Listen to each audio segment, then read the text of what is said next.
Bueno, es un trastorno de la coagulación, en donde bueno, tiene la tendencia a formar trombos. Entonces, ahí sí se escucha, Doc, es que hay mucho. Sí, Ah, no te bueno, preocupes. en venas y arterias. Y bueno, también leí que pueden ser tanto hereditarias como adquiridas. Muy bien, muchas gracias.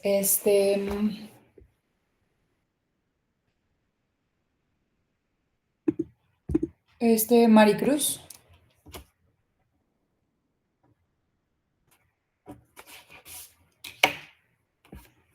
Ah, ya, que no abrió el micrófono. Dice que, bueno, yo encontré que es un estado de hipercoagulabilidad, ajá, Ujú. o también es aquella situación anormal en donde la sangre circulante em, es un estado, ajá, anormal de la sangre circulante, en donde, en comparación con el estado normal, hay un menor estímulo que provoca la aparición de trombosis. Ajá, ok. ¿Qué es la trombosis? ¿Alguien?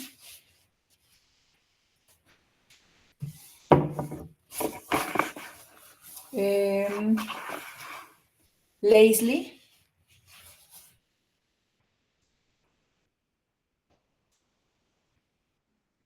Sí,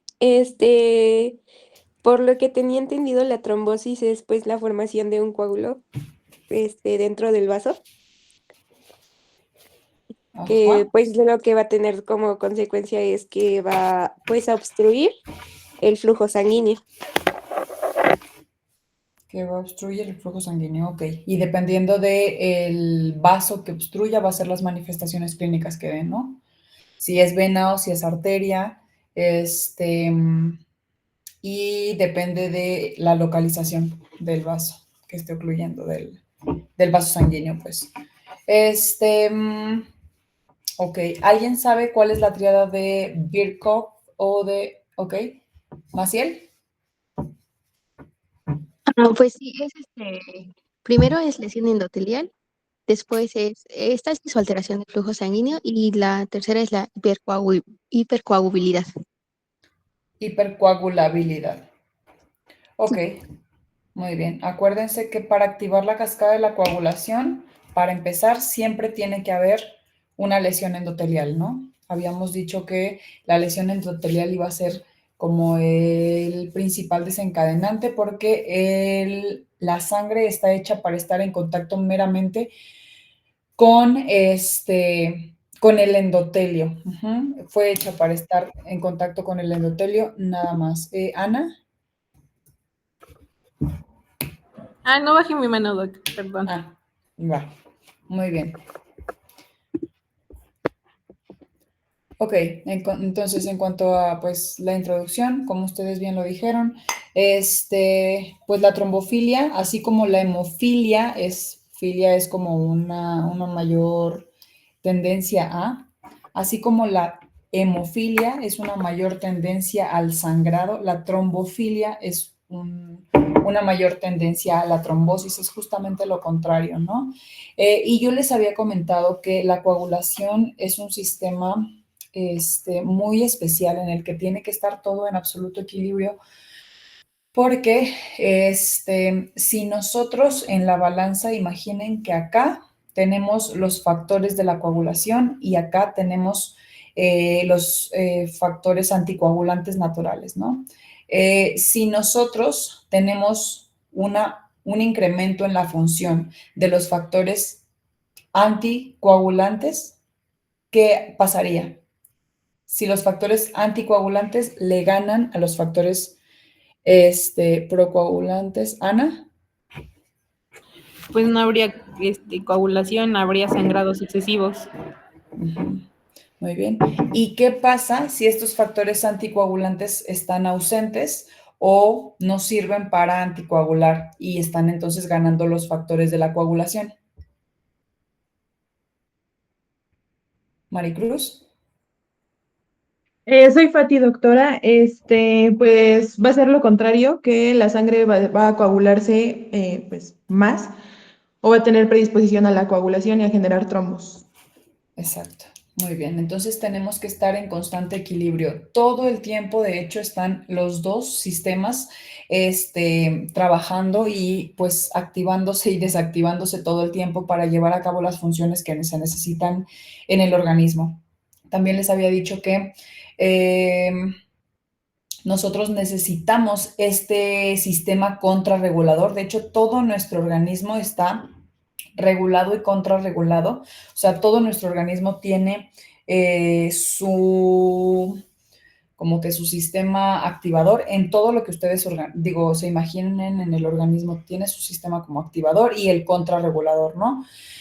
Entonces, en la hemostasia es igual. En la hemostasia necesitamos, si tenemos una lesión endotelial, en ese momento empiezan a activarse todas las vías procoagulantes para cerrar esa salida, pues esa pérdida sanguínea. Pero a su vez tiene que empezar casi simultáneamente a activarse el sistema contrarregulador, que en este caso serían los anticoagulantes naturales, para que una vez que haga la función de frenar el sangrado, de formar el tapón de fibrina final, tiene que prácticamente de manera simultánea estar el sistema anticoagulante llegando a inactivar los factores de la coagulación, porque si no, estos factores de la coagulación están constantemente activándose, o más bien no hay nada que los contrarregule y entonces pues se coagularía absolutamente toda la sangre una vez que se activen. Entonces, la trombofilia como tal es un incremento del riesgo de trombosis en general. Hay trombofilias primarias, que son las que tienen pues un componente genético con el que nacen los pacientes. Puede ser por la trombofilia primaria, puede ser por pérdida de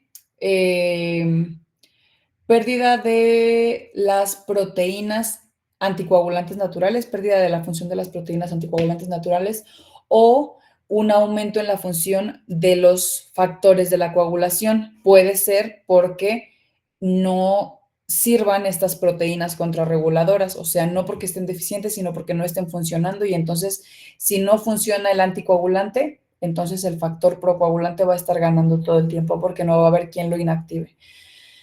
Entonces, estas son las primarias y también hay unas trombofilias secundarias.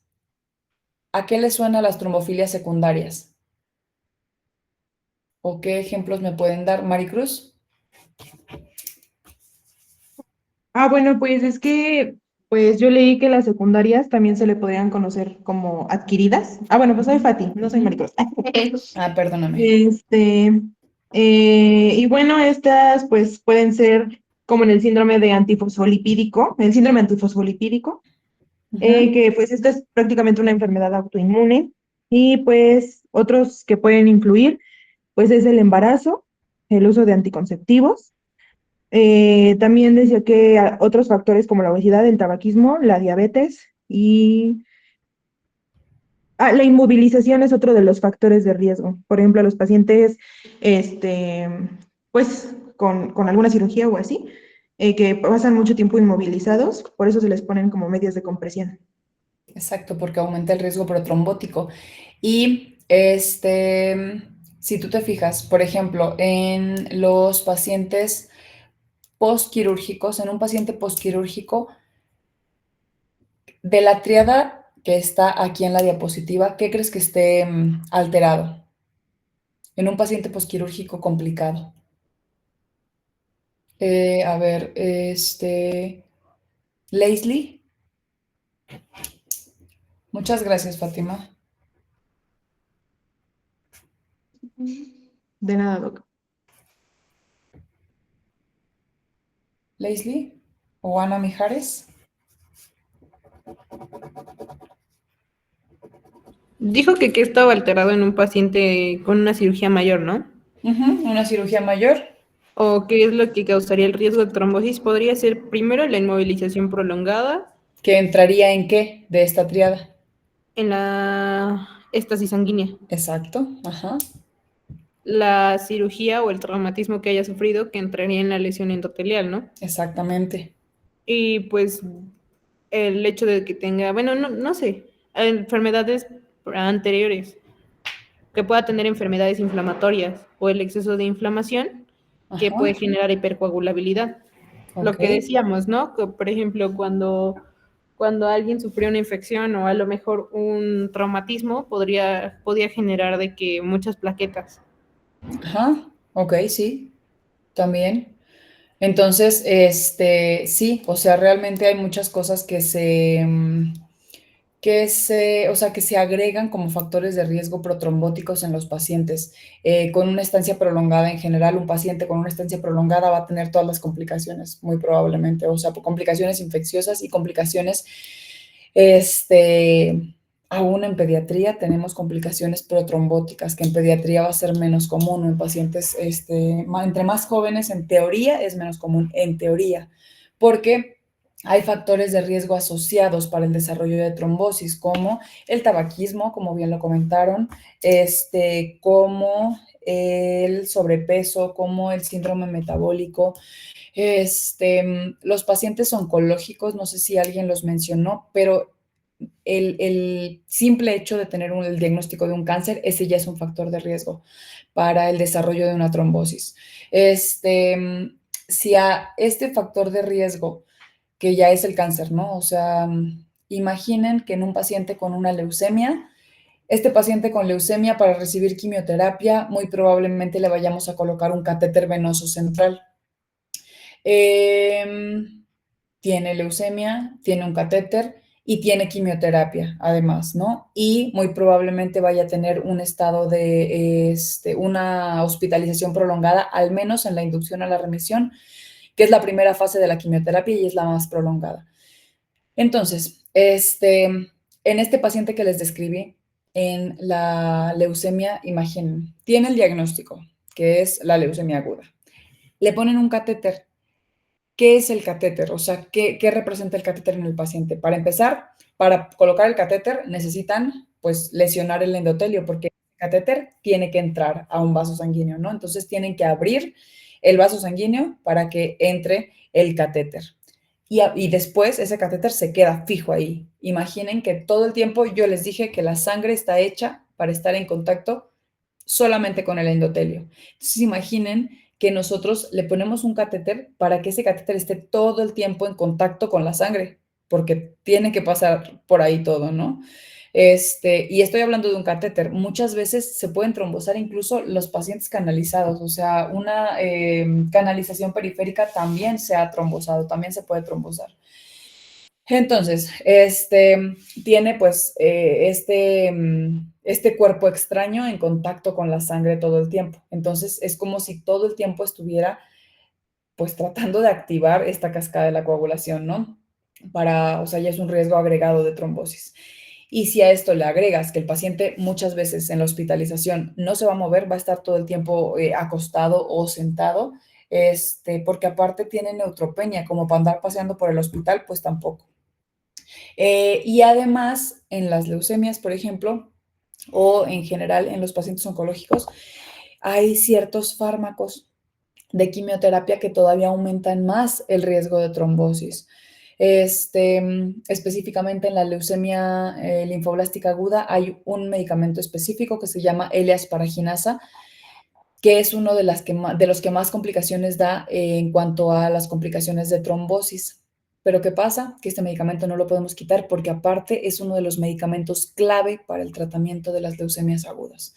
Entonces, más bien tenemos que estar todo el tiempo viendo o identificando los factores de riesgo que pueda tener el paciente y ante el mínimo dato, hacer un ultrasonido para identificar lo más pronto posible y anticoagular al paciente. O anticoagular de manera profiláctica. Esto estoy hablando en un paciente promedio de una leucemia aguda, por ejemplo. Pero si a esto le agregamos que el paciente, previo a su diagnóstico de leucemia, tenía síndrome metabólico, tenía obesidad, tenía datos de resistencia a la insulina, tenía ¿qué más? Hipertrigliceridemia y un paciente, esto ya sale como de lo pediátrico o bueno, en los adolescentes tal vez, que además tenía tabaquismo, ¿no? Que eso es a lo que se enfrentan mis compañeros de hematoadultos, pues como prácticamente su pan de cada día. Porque si ustedes se fijan, y la verdad es que si se fijan en los pacientes que hay en el hospital, la gran mayoría tienen al menos un problema de sobrepeso. Esto como mínimo, ¿no? Pero, o sea, es muy común que tengan muchos factores agregados a, pues, a la enfermedad de base como tal, ¿no? Entonces, en donde todo esto se altera, en donde hay lesión endotelial, en donde hay éstasis sanguínea y en donde se agregan otros factores que incrementen el riesgo o dejen al paciente en un estado de hipercoagulabilidad. Entonces, también algo importante, ¿por qué está esta plaquita de ateroma? Algo importante, o bueno, esto, ¿qué es lo que pasa? Si hay una plaquita de ateroma, la luz del vaso disminuye. ¿Y qué es cómo se imaginan que pasa por aquí la sangre? ¿Cómo es el flujo cuando la luz se disminuye? Ustedes imaginen una manguera. Maricruz o Fátima. No, soy Gloria, Doc. Yo Ok. imagino que sería un poquito más lento, ¿no? El flujo porque está existiendo esta como compresión dentro del vaso por la misma placa del ateroma, ¿no? Ujú. Ajá, sería como más lento porque es menor cantidad de sangre la que puede pasar por aquí, ¿no? Pero el flujo aumenta porque empieza a ser aumento de presión ahí, entonces se altera el flujo y muchas veces ese flujo se hace más turbulento.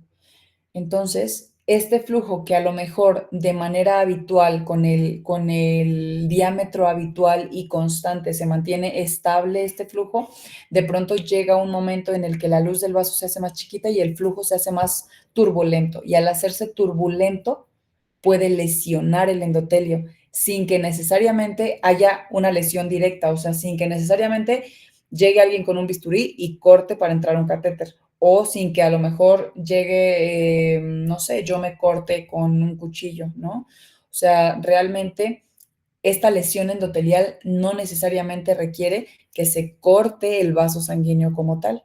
Muchas veces estas alteraciones pueden lesionar el endotelio. No es necesario, la lesión no es igual como a un corte.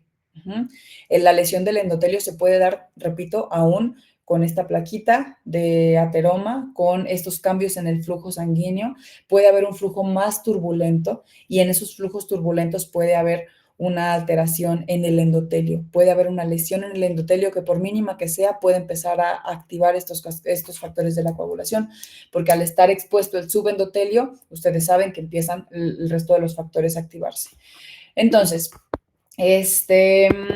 les comentaba que estos pueden ser trastornos primarios y trastornos secundarios, o sea, la trombofilia puede ser primaria o secundaria. Dentro de la primaria, generalmente es hereditaria y esta puede ser una alteración en cantidad en los factores procoagulantes, o sea, no nacemos con una deficiencia en cantidad de los factores anticoagulantes.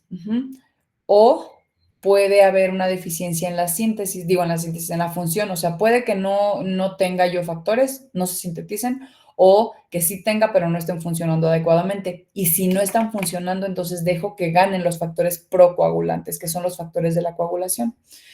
Y la secundaria, estas obviamente no son hereditarias, son factores de riesgo ambientales que se van aumentando que se van, pues sí, agregando a lo largo de la vida en la población, ya sea exposición a ciertas sustancias o a ciertos fármacos de quimioterapia o al mero diagnóstico oncológico, algún diagnóstico oncológico o el síndrome de anticuerpo antifosfolípidos, o a lo mejor alteraciones como pues secundarias a alguna patología de base, ya sea oncológica o no, pero un estado de gravedad o una estancia en la terapia intensiva o una hospitalización prolongada o cirugías mayores, o el embarazo. Hay estados fisiológicos que también aumentan pues el riesgo o la hipercoagulabilidad en el paciente, ¿no? que esto no necesariamente es algo con lo que nació el paciente, pero que se pueden ir agregando a lo largo de la vida. Las trombosis venosas y sus complicaciones se dice que se presentan alrededor de 1 a 2 casos por cada 1000 habitantes al año, que la verdad es que si ustedes se ponen a pensar, es una cifra pues no tan pequeña. O sea, sí es relativamente frecuente, más en los pacientes hospitalizados. Ahorita la verdad es que, pues repito, en México somos pues casi siempre estamos en el primer lugar en sobrepeso y en obesidad a nivel mundial. Este año la verdad es que no he checado en qué lugar estamos, pero estoy casi seguro que del segundo lugar no bajamos, casi nunca. ¿En dónde es donde ustedes buscarían estudiar la probabilidad de una trombofilia primaria? ¿En qué pacientes ustedes dirían, ok, aquí yo sospecho de que es algo primario? Ana. En los niños, bueno, o sea, como es hereditaria, yo siento que se expresaría más de que en los jóvenes y no necesariamente en los adultos, aunque yo creo que también se puede presentar en los adultos. Porque pues como son mutaciones de genes, probablemente se expresen desde un inicio y no hasta después. O las Ok, deficiencias. ok, sí, o sea, lo sospecharías de primera instancia, a lo mejor si es un niño, definitivamente sí amerita estudio. O sea, si es un niño sin otro factor de riesgo asociado. Sí, muy bien, ajá. ¿Quién más? Maritza. Gracias, Ana. Pues igual en un niño, pero igual que tenga pues el antecedente de familiar con trombofilia. Ok, si es que estuviera diagnosticado, ¿no? Porque de pronto la verdad es que muchas veces no hay un diagnóstico de la trombofilia. Porque generalmente nuestro maestro de coagulación siempre eh, decía que la mayoría de los humanos, o un porcentaje bastante, bastante importante, muere de trombosis. Pero casi siempre, o sea, trombosis, repito, la trombosis puede ser, o sea, es la oclusión de un vaso a cualquier nivel, pero es distinto si está en una vena o si está en una arteria. Si esa arteria o esa vena está en el cerebro, si está en el corazón o si está en mi mano. La manifestación va a ser totalmente distinta, ¿no? Pero ¿qué es lo que pasa? Que siempre dice que se enfoca la mayoría a estudiar casi siempre las enfermedades hemorrágicas más que las protrombóticas, porque generalmente todo mundo le tiene más miedo a los sangrados que a las trombosis. ¿Por qué? Porque los sangrados generalmente son mucho más aparatosos que las trombosis. O sea, una trombosis muchas veces puede pasar desapercibida, aún estando en el hospital, a veces tardan en diagnosticarse porque realmente a lo mejor sí da sintomatología, pero no es tan aparatoso como un sangrado. El sangrado, por más que quieras ocultarlo, no hay manera, es escandaloso. Entonces, muchas veces hay subdiagnóstico de las trombofilias por esto, porque no se les da importancia o porque dicen como, pues se trombosó porque, no sé, buscan mil justificaciones. Entonces, muchas veces no va a haber un antecedente heredofamiliar claro como tal de una trombofilia. Pero sí, obviamente, si tiene antecedentes heredofamiliares de trombosis, definitivamente hay que estudiarse. Carla. Cuando existen cuadros de trombosis de repetición en un paciente que no encontramos factores de riesgo asociados. Exactamente, exactamente. En un paciente que no hay un factor ambiental asociado o no hay un factor de riesgo sí asociado de cualquier tipo, ya sea un diagnóstico de base que le aumente el riesgo protrombótico o en un paciente que, ok, si yo les describo un paciente con obesidad, con síndrome metabólico, con un cáncer y fumador de toda la vida, entonces ahí si el paciente tiene una trombosis, y el paciente tiene, no sé, 60 años y tiene todos estos factores de riesgo, ¿ustedes sospecharían de algo primario?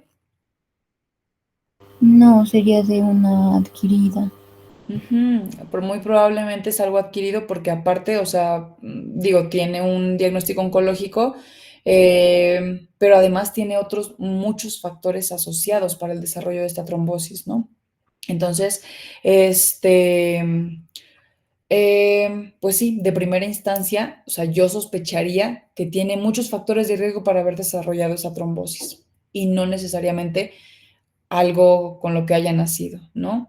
Pero, ¿qué pasa si yo tengo un paciente de 10 años de edad, 10 años, con antecedente de una,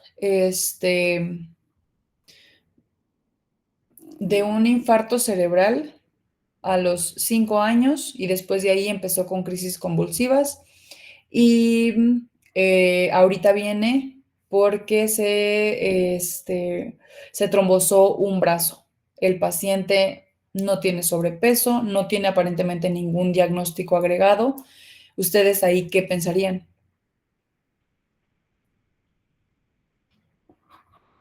María Estefanía. Pues ya es muy probable que ya la trombofilia sea más que nada genética, hereditaria. Porque no hay un factor que lo justifique, ¿no? O sea, no tiene el paciente un factor de riesgo que justifique el desarrollo de 2 trombosis a los 10 años. Y estos son casos muy de la vida real. O sea, yo tengo un caso exactamente como les conté. O sea, que de bebé tuvo un infarto en cerebrito, pero era un bebé. Entonces, incluso cuando le detectaron ese infarto en el cerebrito, pues les comentaron a los papás que ese infarto ya había sido crónico. O sea, ya había pasado tiempo desde ese infarto que tuvo, ya no, de hecho, ya no, pues ya no ameritaba anticoagular, ya nada más como empezó. De hecho, lo detectaron porque el paciente empezó a convulsionar y ahí le empezaron a hacer estudios de imagen y fue donde detectaron que tenía un infarto, pero el infarto era ya crónico. Entonces, pues imaginen, o sea, justo es a lo que me refería cuando digo que muchas veces se subdiagnostica porque ni siquiera da la sintomatología tan aparatosa como un sangrado. Entonces, en el estudio de imagen lo vieron, pero ya era crónico, ya no se anticoaguló, está con la anticoagulación. Bueno, empezaron anticoagulación, empezaron manejo anticomicial para las crisis convulsivas, pero ahorita tuvo un segundo evento de trombosis y es por eso que lo mandaron con nosotros. Cuando la verdad es que ahí, ¿ustedes qué hubieran hecho cuando detectaron este infarto? Si les hubiera llegado a ustedes en urgencias o en el servicio social. ¿Samsara? Creo que lo primordial era investigar como la causa, ¿no? Claro, o sea, porque a su edad había exactamente. ocasionado pues este infarto, más Exacto. que dejarlo pasar. Exactamente, exactamente. Y es un caso completamente de la vida real, tal cual. Y como todo esto se había visto como por medio privado, pues nunca se les dio una referencia. Por alguna razón dijeron como no, pues ahorita como ya es crónico, entonces ya no, pues pues el daño que hizo ya se hizo, entonces ya ahorita no hay manera de tratarlo, nada más damos manejo. O sea, pero no sé en qué momento se les ocurrió que era normal que un bebé tuviera un infarto en el cerebrito, ¿no? Entonces, completamente. O sea, eso es algo que no pueden nada más decir como, pues ya le pasó. No, o sea, realmente ahí, ¿por qué a un bebé le va a dar un infarto? O sea, ¿por qué va a tener un infarto cerebral a una edad tan pequeñita, ¿no? Afortunadamente, o sea, digo 10 años después, tuvo una segunda trombosis y a este nuevo médico sí se le ocurrió decir como, ok, hay que mandarlo a hematología. Ahí ya tenían derecho a biencia, entonces ya pediatría lo mandó a hematología para empezar a estudiarlo. Y ahí ya se detectó que había una trombofilia. Se le empieza a hacer como los estudios y entonces en los pacientes que tienen una trombofilia primaria, en estas trombofilias primarias va a tener constantemente el riesgo de desarrollo de trombosis todo el tiempo, ¿no? Entonces, ¿qué hago yo? ¿Cómo puedo ayudarlo? No puedo estar a lo mejor pues esperando que se trombose, ¿no? O sea, en general le damos las recomendaciones, sí, para no aumentar factores de riesgo. O sea, sí les voy a decir, pues, oye, ya hay una alteración aquí primaria, Con eso no podemos, o sea, no podemos reparar el gen. No podemos hacer que tú tengas el anticoagulante natural, ¿no? Pero sí puedo decirte y aconsejarte que no le agregues a tu vida más factores procoagulantes todavía, o sea, que cuides tu alimentación, que cuides la actividad física, que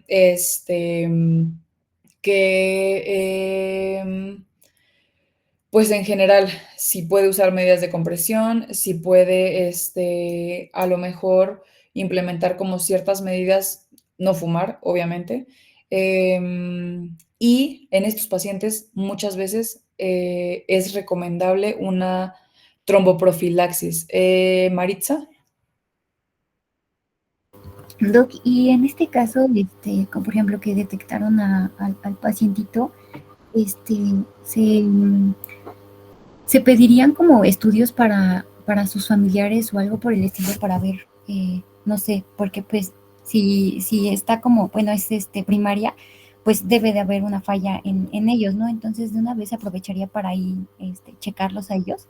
Sí, lo ideal es que sí, lo ideal es que sí, siempre que haya algo congénito o genético, nosotros, al menos en pediatría, se manda siempre a genética a los pacientes. Una para el estudio, pues genético, y otra para, depende de la edad del paciente, también para el consejo genético, ya sea del paciente o de los padres.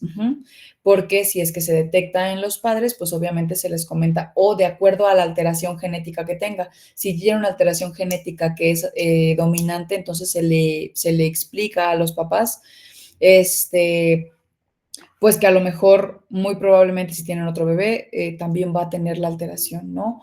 O al paciente, de acuerdo, repito, a la edad que tenga el paciente, pues se le explica la probabilidad de que si tiene hijos, pues tenga o no esta alteración, de acuerdo a la alteración genética que tenga.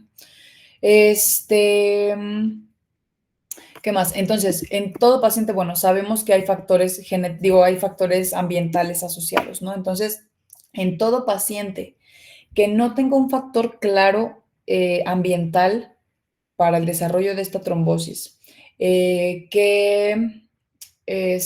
pues en un paciente en el que se presente una primer trombosis a una edad muy temprana o a una edad temprana que no tenga factores de riesgo asociados, o en un paciente que tenga una trombosis, o sea, en el que se presente una trombosis en sitios inusuales, sin una causa aparente, son candidatos siempre a a descartar o a estudiar una trombofilia primaria. ¿Y alguien me puede decir ejemplos de trombofilia primaria?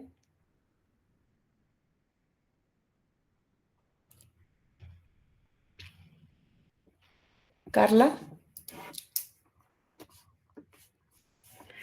Bueno, yo leí que en recién nacidos es de la deficiencia de proteína C y que se expresa como púrpura fulminante, fulmine. Ok, ese es uno. ¿Me dijiste de la proteína C o de la proteína S? De la proteína C. Okay, O S, bueno, también. Muy bien. María Estefanía. Bueno, Doc, yo leí que de las trombofilias primarias, la más destacada era la deficiencia de la antitrombina, también la deficiencia de proteína C, proteína S, proteína Z y una deficiencia del inhibidor del factor T solar. Esas eran las más destacadas. Ok. Hay una, bueno, a ver, Leslie, muchas gracias, Estefanía.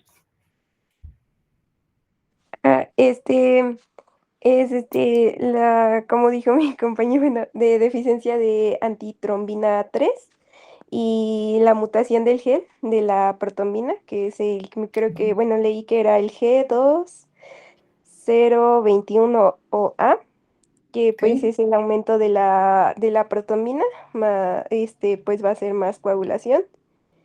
Y creo que no sé si ya habían mencionado mis compañeros, la de la mutación del factor 5 de Leiden.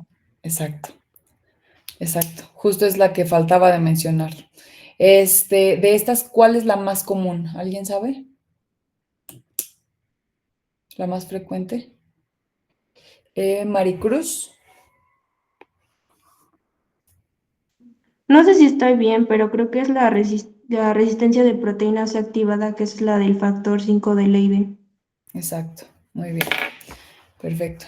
Entonces, aquí nada más, pues, tenemos varios factores, ¿no? Pero acuérdense que la asociación de cada factor de riesgo o sea, con el desarrollo de trombosis se va a asociar con la intensidad y el tiempo de exposición de cada factor de riesgo. Por ejemplo, no va a ser lo mismo que yo esté inmovilizada de un dedo a que si estoy inmovilizada de una pierna. O no va a ser lo mismo que yo esté hospitalizada y acostada un día a que si estoy en terapia intensiva, estoy 15 días intubada y otros 15 días en recuperación, en total un mes y con 1000 factores de riesgo más. Entonces, o sea, el tiempo de exposición de estos factores de riesgo obviamente también va a estar asociado con el desarrollo o no de la trombosis, ¿no? En cuanto a esto es como un resumencito de las trombofilias. En las trombofilias primarias, pues va a ser cualquier deficiencia de los anticoagulantes naturales. Los anticoagulantes naturales que tenemos es justo la antitrombina 3, la proteína C, la proteína S, proteína Z, el inhibidor del factor tisular, etcétera. Estas son los anticoagulantes naturales que tenemos. Podemos tener deficiencia en cantidad de estos o podemos tener resistencia, o sea, mutaciones que hagan que los anticoagulantes no hagan su función. Por ejemplo, en la mutación del factor 5 de Leiden, que me van a decir ahorita. ¿Cuál es la deficiencia del factor 12? Yo les había comentado que la deficiencia del factor 12 era una deficiencia, en alguna clase creo que lo mencioné. La deficiencia del factor 12 es el factor 12 es una proteína, es un factor de la coagulación, ¿no? Hay una peculiaridad con el factor 12. El factor 12, casi siempre el cuadro común es que nos mandan al paciente porque lo van a operar de lo que ustedes quieran. Le van a quitar una muela, le van a quitar las amígdalas, le van a hacer una apendicitis, le van a hacer una circuncisión, etcétera, lo que sea. Le toman unos tiempos de la coagulación y en los tiempos de la coagulación ven el TTPA prolongado. Y por eso lo mandan con nosotros. O sea, bueno, se los repiten y lo mandan con nosotros. Nosotros lo tenemos que repetir, pero si ya tiene 2 determinaciones en donde está prolongado el TTPA, interrogamos obviamente antecedentes heredofamiliares o antecedentes personales. O sea, si el paciente tiene datos de sangrado o si en su familia hay pacientes con datos de sangrado para ver si hay alguna hemofilia en la familia. Y pues no, ni el paciente ni la familia tienen datos de sangrado, él completamente asintomático, previamente sano y se dan cuenta nada más porque le toman tiempos de coagulación prequirúrgicos, pero él asintomático. Entonces hay una peculiaridad. Bueno, ahí nosotros sospechamos que pudiera ser una deficiencia del factor 12. La deficiencia del factor 12 prolonga el TTPA, pero no da riesgo de sangrado. De hecho, está asociado con un mayor riesgo de trombosis que de sangrado, que realmente la verdad es que no es común tampoco que se asocie. O sea, no es tan común que los pacientes con deficiencia de factor 12 desarrollen trombosis, pero si es que va a dar una manifestación clínica, va a ser más fácil que dé una manifestación de trombosis a una manifestación de sangrado. Pero realmente casi siempre amerita nada más vigilancia y pues se mantienen asintomáticos casi toda la vida. ¿Alguien me puede decir qué hace la proteína C? ¿Cuál es la función?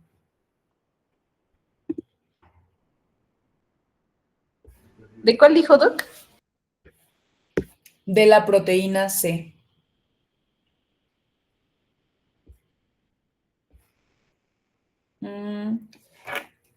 Leslie.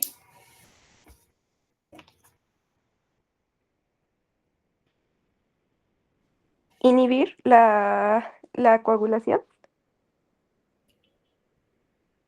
Ok. Sí, Adair.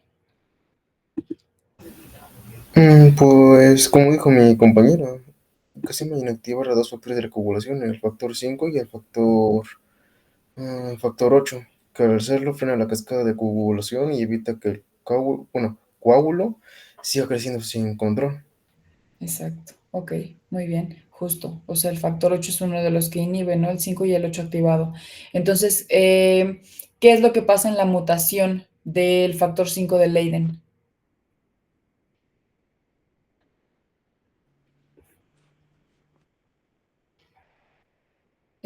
Maciel.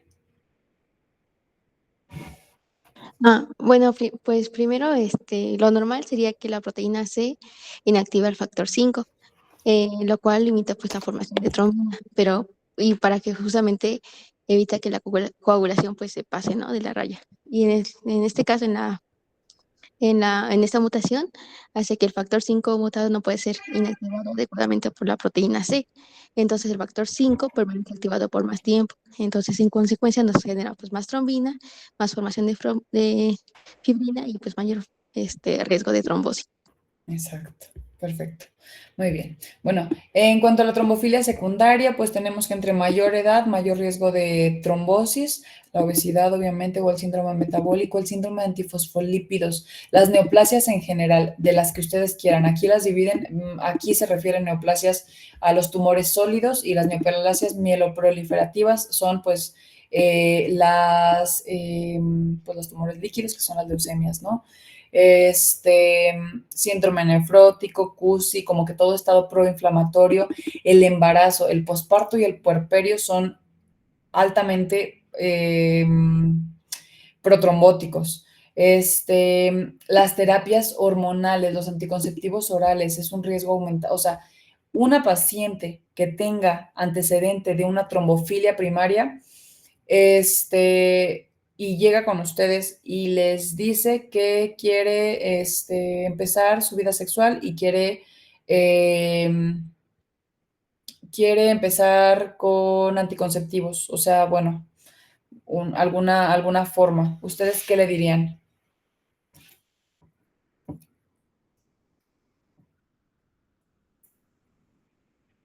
Tiene una deficiencia de antitrombina 3.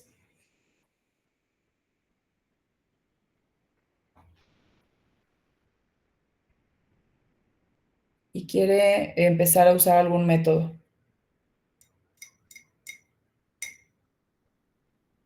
De la proteína C, ¿verdad? Y quiero usar un método de la antitrombina o de la que ustedes quieran. Tiene una trombofilia primaria.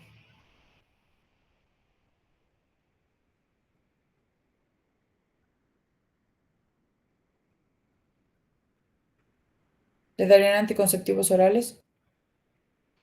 ¿Maricruz? O quien sea que esté detrás de Sí, Fátima. Yo no le daría porque cuando me preguntó como de factores de riesgo, yo le dije que los anticonceptivos orales fomentaban o favorecían a la coagulación. Entonces no le daría. Va a ser más Exacto. coagula.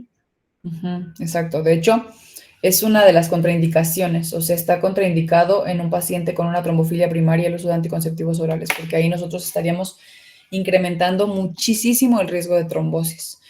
Entonces, en una paciente con una trombofilia primaria están contraindicados los anticonceptivos orales, hormonales, entonces, pues se le recomendarían terapias no hormonales, ¿no? La inmovilización, ya dijimos, ¿por qué? Porque la sangre tiene que estar, aparte de en estado líquido, tiene que estar en constante movimiento, tiene que estar todo el tiempo circulando. Si es que se detiene en algún momento, empieza a alterar el flujo sanguíneo y empieza a tener mayor riesgo de una lesión endotelial y de una hipercoagulabilidad, ¿no? El trauma tiene un componente inflamatorio, tiene una lesión endotelial, tiene una inmovilización, que puede causar pues todo esto, ¿no? Las cirugías, la quimioterapia, ya les había comentado, la talidomida es uno de los medicamentos, la L-asparaginasa es otro de los medicamentos que se asocian con un riesgo incrementado de trombosis.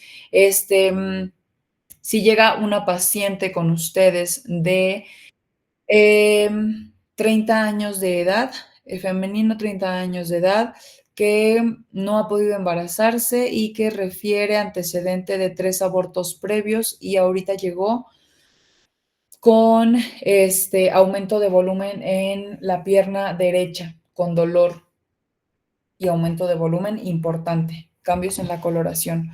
Ustedes, con esos antecedentes, ¿qué estudiarían?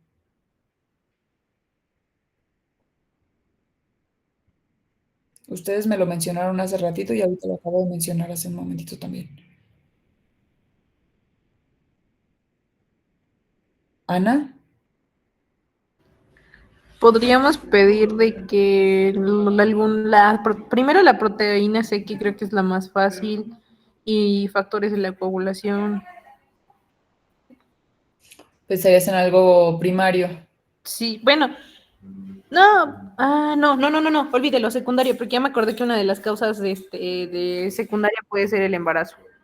Aunque también está raro que haya tenido ya 3 abortos. Exactamente, los 3 abortos. Entonces, por eso dije desde un inicio primario. Ok, Samsara. Yo sí pensaría que sea algo primario por los 3 abortos previos y también por el dolor y la hinchazón que usted refiere de la pierna. Entonces investigaría el porqué de la hinchazón y también el porqué de los abortos. Entonces pediría, pues, algún laboratorio, pero no sé cuál exactamente. ¿No saben sospechando qué? Maritza. Bueno, igual sospecharían ay, perdón, en algo primario, porque igual, o sea, los abortos previos y aparte de eso, pues no menciona ningún factor de riesgo, pues como de que tabaquismo, sedentarismo, entonces, pues no cuadraría con una secundaria. Ok, ¿y Carla? Pues por el cuadro clínico que nos menciona y al ser la trombofilia pues más frecuente, yo sospecharía en una de factor 5 de Leiden, porque como ya lo había comentado mi compañera, pues aumenta el riesgo de trombosis. Ok. Ok, ¿alguien ha escuchado sobre el síndrome de antifosfolípidos? De hecho, ustedes me lo mencionaron al inicio de la clase. ¿Dafne? Ay, sí, Doc, yo quería decir eso, pero como todos estaban diciendo primaria, dije, no sé, bueno, pero yo leí que una de las causas es que da abortos recurrentes. Entonces, pues el cuerpo produce, bueno, justo anticuerpos antifosfolípidos que atacan las proteínas del propio organismo. Entonces, Y justo se asocia al desarrollo de trombosis a distintos niveles. ¿Qué crees que es lo que trae en la pierna ahorita?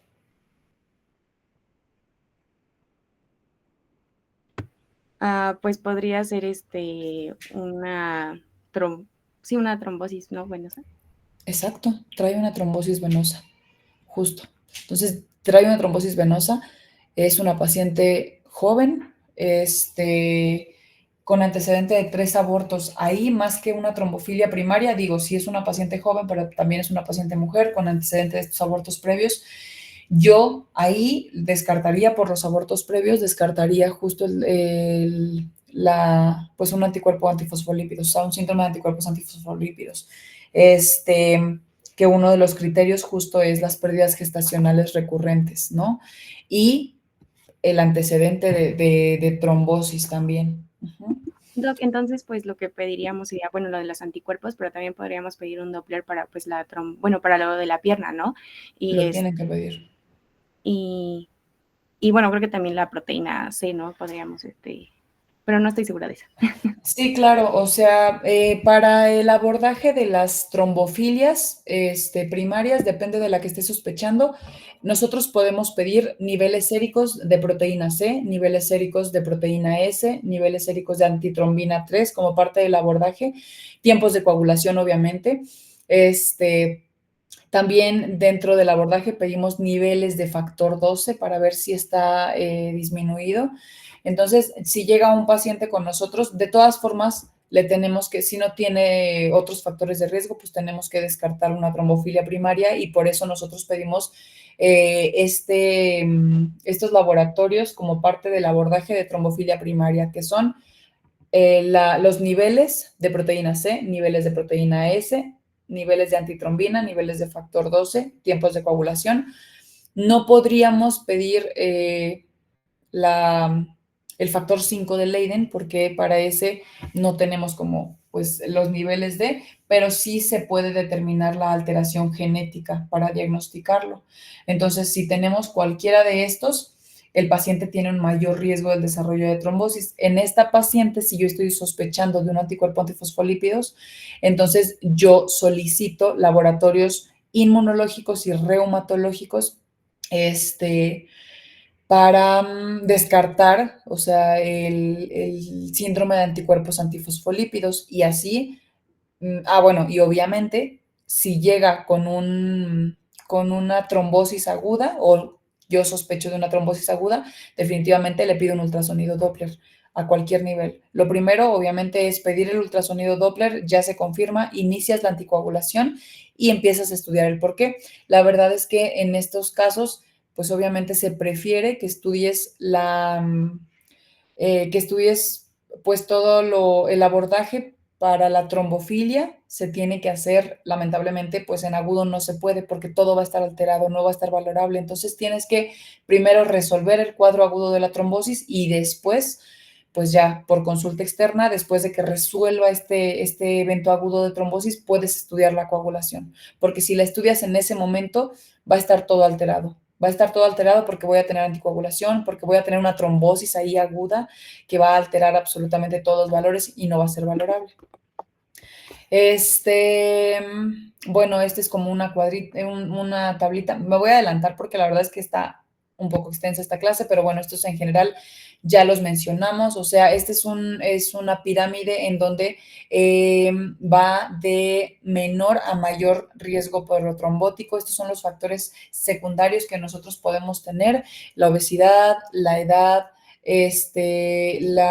alguna alteración, un procedimiento laparoscópico, inmovilidad, etcétera, y va de un riesgo menor a un riesgo mayor. Los de abajo son como los factores de riesgo más fuertes para el desarrollo de una trombosis venosa, y los de arriba son los más débiles, por así decirlo.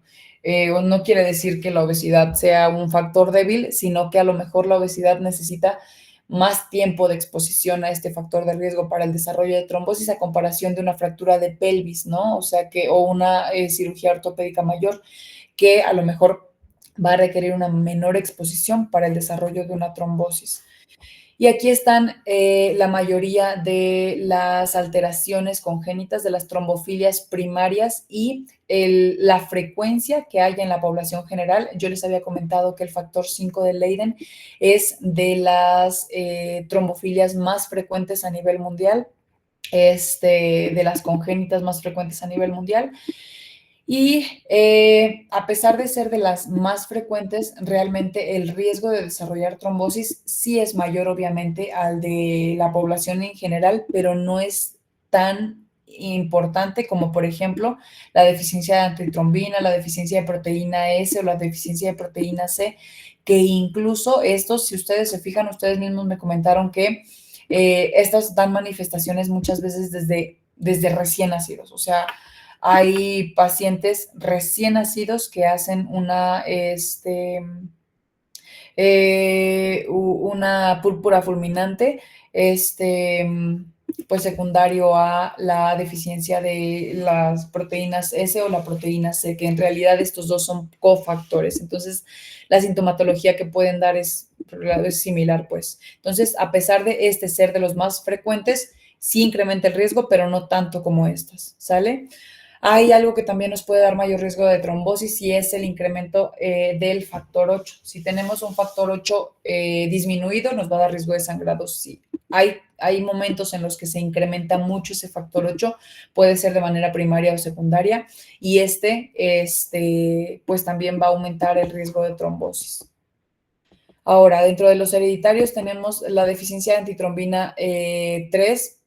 Cabe mencionar que la gran mayoría de los factores de la coagulación, tanto factores de la coagulación como factores anticoagulantes naturales, la gran mayoría va a ser de síntesis hepática.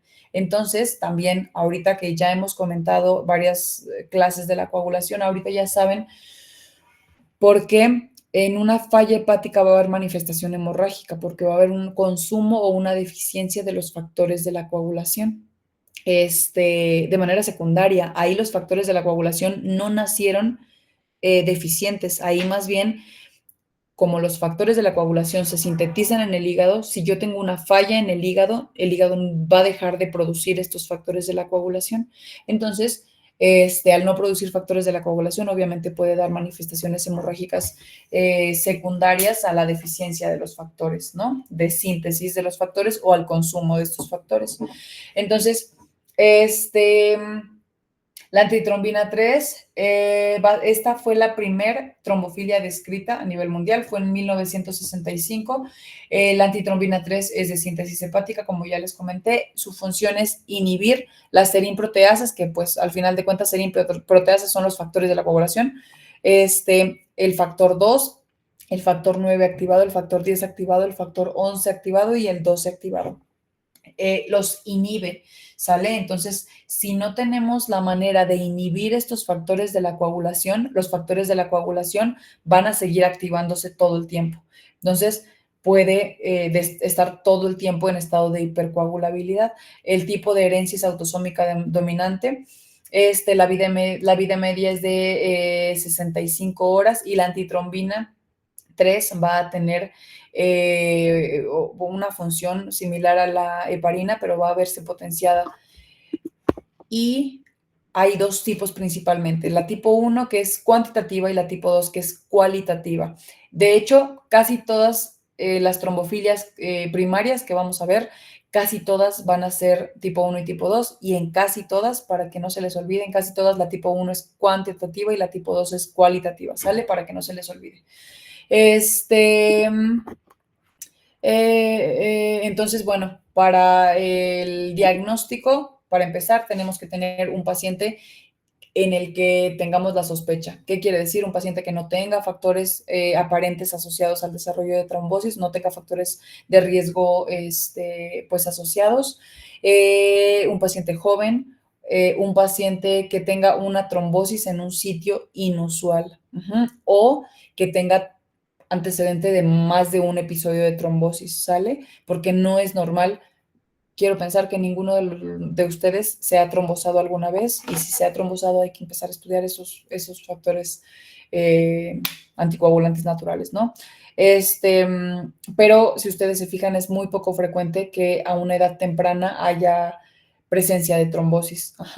Entonces, si de por sí no es tan común en un paciente sano, que no esté hospitalizado, que no tenga una enfermedad de base, no es tan común que haya una trombosis así de la nada, yo me tromboso, ¿no?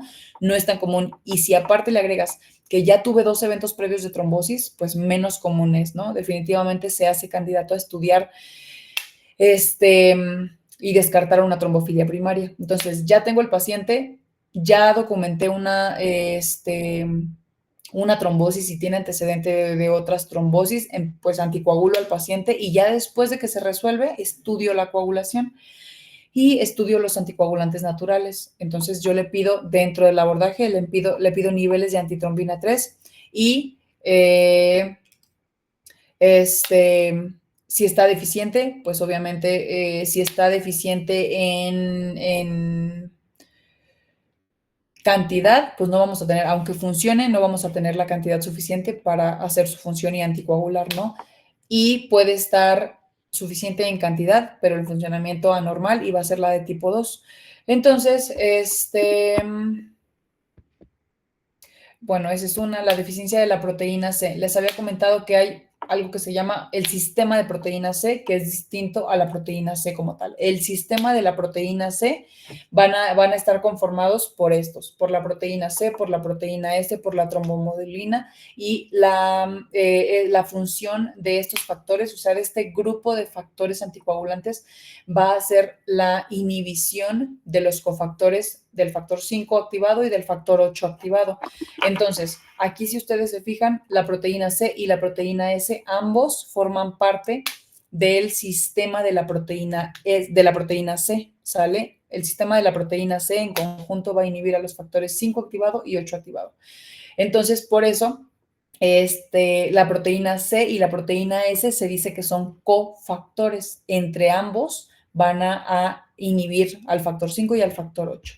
Entonces, ¿qué pasa si yo tengo una deficiencia de la proteína C? Si ustedes se fijan, nuevamente tenemos tipo 1, tipo 2. En ambos les dije que casi siempre el primero va a involucrar un déficit cuantitativo. En este caso, el tipo 1 es déficit cuantitativo y funcional, y en el tipo 2 va a estar la determinación antigénica normal, o sea, la cantidad puede estar normal, pero la función va a estar reducida. Como ya les había dicho, tipo 1 cuantitativo, tipo 2 cualitativo. Entonces, si yo no tengo proteína C, entonces el sistema de la proteína S no va a funcionar como debería, y no voy a tener la manera yo de activar, de inhibir el factor 5 activado y el factor 8 activado, y entonces va a estar todo el tiempo activándose la coagulación, ¿no?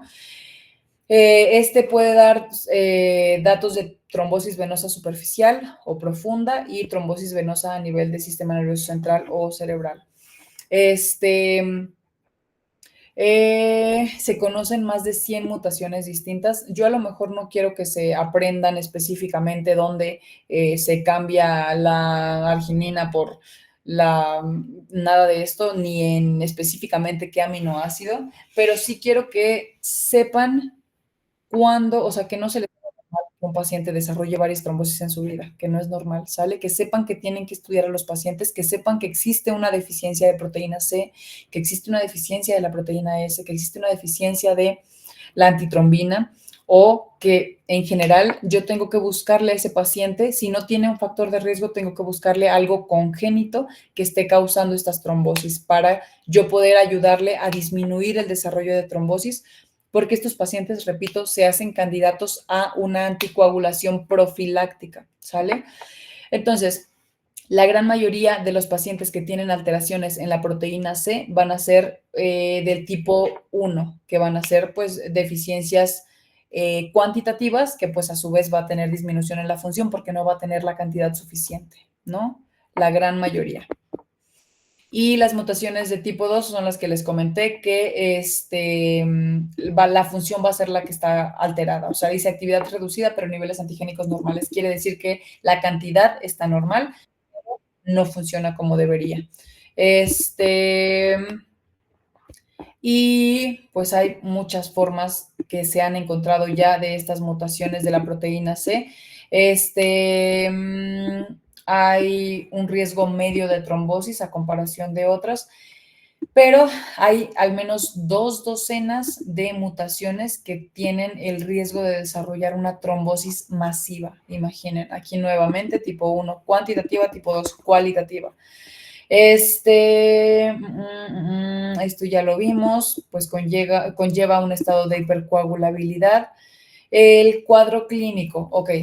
El cuadro clínico, ¿cuáles son las manifestaciones clínicas o cómo ustedes esperan encontrar a un paciente con una trombosis venosa profunda aguda?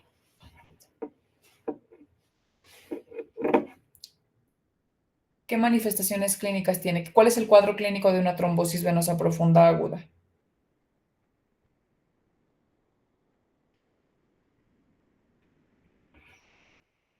¿Cómo sospechas clínicamente? ¿Maritza? Pues porque habría hinchazón, porque puede igual haber dolor y también porque puede haber ay, ¿cómo se llama? Enrojecimiento. Ok, muy bien. Maricruz.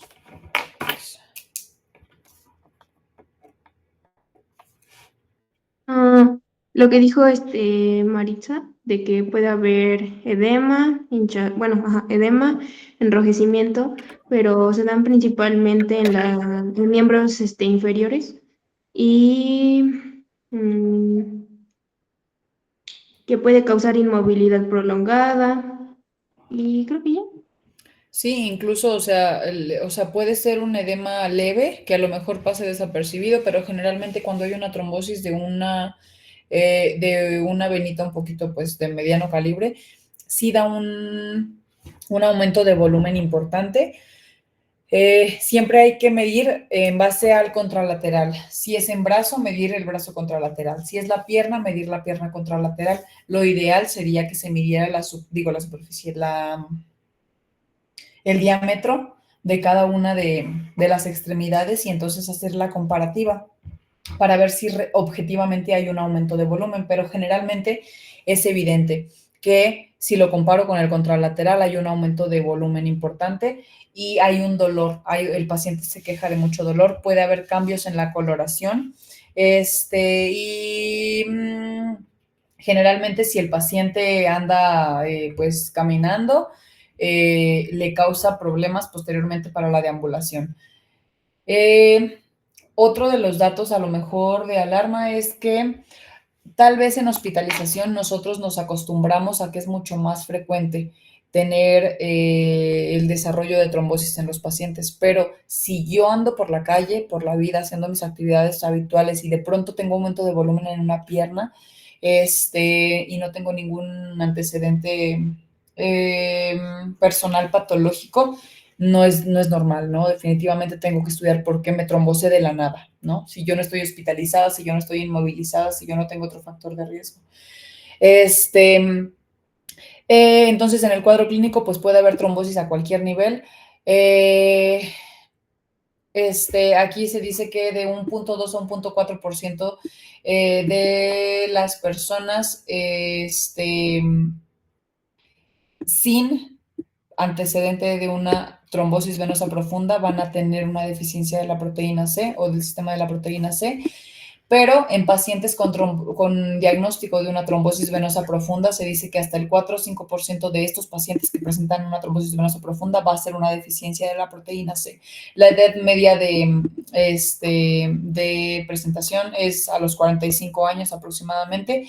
Puede ser del sistema venoso superficial o del sistema venoso profundo.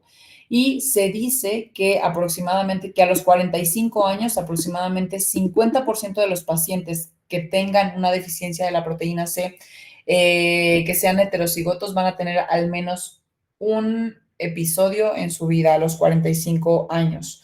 Y 50% de estos van a ser generalmente episodios espontáneos.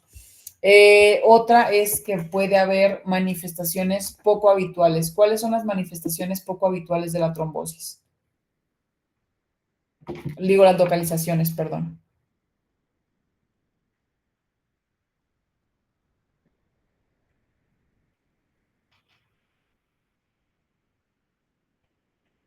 ¿Erasto?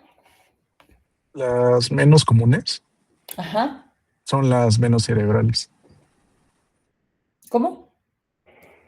Son las venas cerebrales o las viscerales. Ok. Ok. Esas son como inusuales, ¿no? Así es. Muy bien, entonces, esa es una de las indicaciones para estudiar una trombofilia primaria. Una trombosis mesentérica es poco común, es una localización inusual. Las trombosis en retina también existen y también son inusuales. Las trombosis en sistema nervioso central, una trombosis esplénica, una trombosis de la vena renal, una trombosis esplénica o de la porta son trombosis poco habituales, son trombosis inusuales o en sitios inusuales que tendrían que estudiarse como para descartar una trombofilia primaria, ¿sale? Otra de las presentaciones es la trombosis fulminante. Esta se da, está fea en las imágenes, pero son muy reales. Los pacientes, los recién nacidos con deficiencia de proteína C o deficiencia de proteína S muy severa, porque si ustedes se fijan, vimos que las manifestaciones generalmente en heterocigotos están alrededor de los 45 años, ¿no? Pero vean aquí, o sea, este es un recién nacido, o sea, pero hay recién nacidos en donde tienen una deficiencia muy importante en niveles menores al 1% de proteína C o de proteína S que desde el nacimiento pueden tener estas alteraciones. La trombosis fulminante se dice que se presenta en alrededor de 1 a 250 o 500.000 recién nacidos vivos. Un paciente con estos grados de trombosis, tenemos nosotros que descartar o tenemos que estudiar, pues obviamente la coagulación. ¿Qué es lo que pasa acá? Que bueno, aquí nosotros podemos tenerlo, podemos tener una coagulopatía por consumo. En el paciente neonato, cuando tiene, por ejemplo, si el paciente está séptico, podemos tener una púrpura fulminante. Y en ese momento, la verdad es que nosotros no vamos a poder descartar como tal si tenemos pues una deficiencia de proteína C o proteína S, no la vamos a poder descartar al 100% porque estamos en el evento agudo. En ese momento lo que necesitamos es tratar al paciente porque estas manifestaciones pues son las manifestaciones más graves que puede tener el paciente y pues incluso puede llevar a la muerte del paciente, ¿no? O sea, esto es cómo va evolucionando y evoluciona en cuestión de horas, ¿eh? O sea, de esto a esto, estoy segura que fueron horas y vean posteriormente acá. O sea, esta extremidad lamentablemente pues ya está completamente pues necrosada, ¿no? O sea,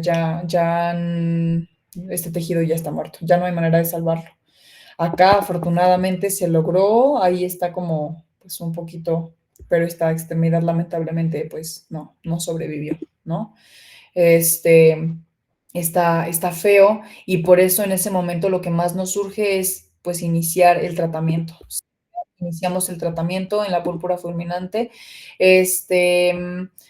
De manera ideal medimos los niveles de proteína C y proteína S, pero si no tenemos la manera de medir en ese momento, prefiero 1000 veces que empiecen el tratamiento y en este caso el tratamiento es la transfusión continua de plasma para pasarle los factores de coagulación. O sea, el plasma, yo les había preguntado ya previamente qué es lo que contiene el plasma.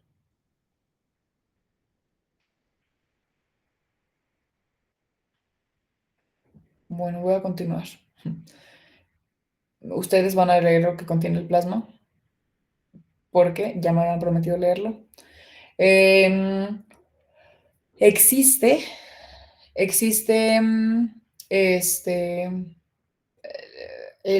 la administración de proteína C, pero la verdad es que prácticamente en México es muy difícil tenerlo o no lo tenemos. Entonces, el tratamiento acá es pasarle plasma fresco congelado a una dosis de 10 a 20 mililitros por kilo cada 6 a 12 horas al paciente para tratar de darle los factores de la coagulación o los factores anticoagulantes que el paciente necesite y tratar de mantener los niveles de la proteína C y la proteína S mayores a 20 unidades por decilitro.